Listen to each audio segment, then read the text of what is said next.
Evanor by George MacDonald. Had a really lovely discussion with the person who checked me out at the bookstore about this book.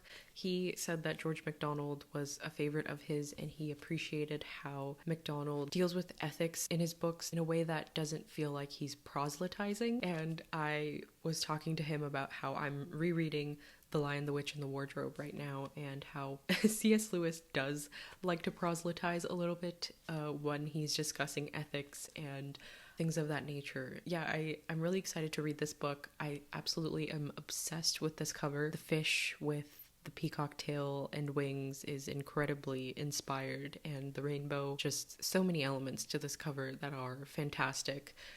Seriously, bring back this kind of cover because this is what we need. Like, look at the font.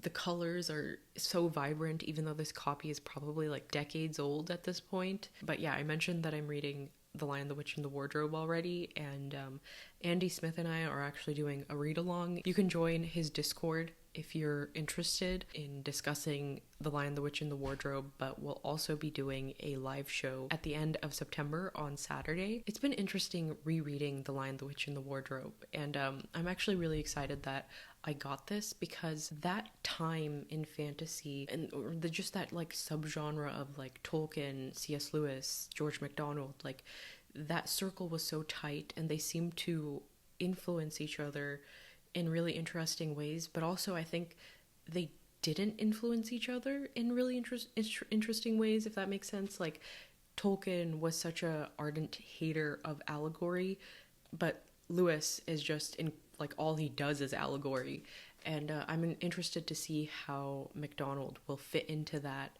trigonometry of all of it. Really excited about this, and it was nice to have a conversation with the cashier because he was reading The Fellowship of the Ring actually, and he was telling me that he just had a young daughter and he's reading fantasy as a way to like, I don't know, like introduce some whimsy and enchantment to his life. So I recommended that he read The Wizard of Earthsea by Ursula K. Le Guin after he finishes reading through The Lord of the Rings. So I hope he likes it. That was really lovely, and it really lifted my spirits. I don't know, I've been feeling like really anxious today, so going to the bookstore was really lovely. The next couple books I want to talk about are in the same vein. This one, Minefield, by Harlan Ellison, and I am not going to try to say the artist's name because I don't want to butcher it. There is art and an accompanying short story written by Harlan Ellison. I am just so excited that I found this. It's incredible. I have already read a couple of the stories and they're all so strange. I haven't read any Harlan Ellison. I know he's very famous for the I Have No Mouth and Yet I Must Scream short story.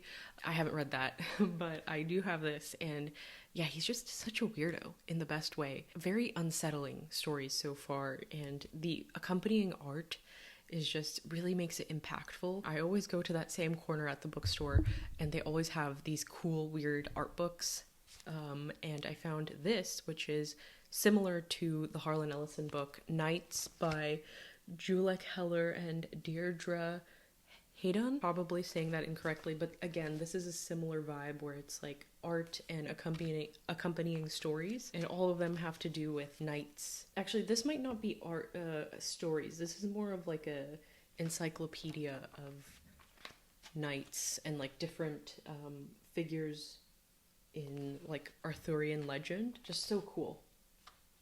Hell yeah. The last art book that I found in that corner, I went today and I didn't see any, unfortunately, which is probably good for my wallet. Yeah, this one is Fantasy, the Golden Age of Fantastic Illustration by Bridget Pepin. This one is just like straight up art. So lovely. These books bring me so much joy, and it's lovely to just open them up and like flip through them for a little bit. Back in the day, before phones were a thing, we would always have like a stack of magazines in the bathroom that you would flip through when you were, you know, doing your business on the toilet. And I feel like these books would be perfect for that purpose, but I don't want them to be like sullied by being in the bathroom, so I'm gonna keep them out of the bathroom. But I've just been thinking that every time I look at them, I'm like, yeah, this would be perfect as a toilet book. I'm including this book in the haul just because I was looking at my shelves and I was like, when did I buy this?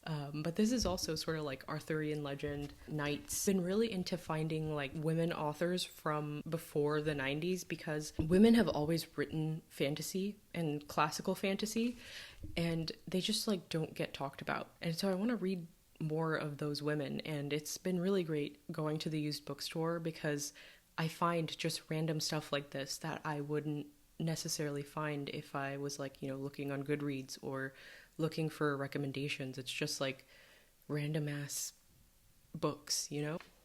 So yeah, this was written in the 70s and I've never heard of it. I'm sure people who are subscribed to me, at least one of you has probably heard of this because y'all know more about books than I do, but yeah, I had never heard of Mary Stuart, so I'm really excited to read this. It also looks like someone bit it. What? Hello? This next book I mentioned in a previous haul, but I just wanted to talk about it again. It's this beautiful cloth-bound edition of The Unfinished Tales by J.R.R. Tolkien, and it's just so gorgeous. Like, this shade of green, this matcha green, is beautiful. I wanted to bring this up because I wanted to ask you guys, like, where should I start with Tolkien? Like, if I've already read Lord of the Rings and The Hobbit, like, what should I read next? Should I read Children of Hurin? Should I read Aragorn and Arwen? What would you recommend? Let me know. Rule 34.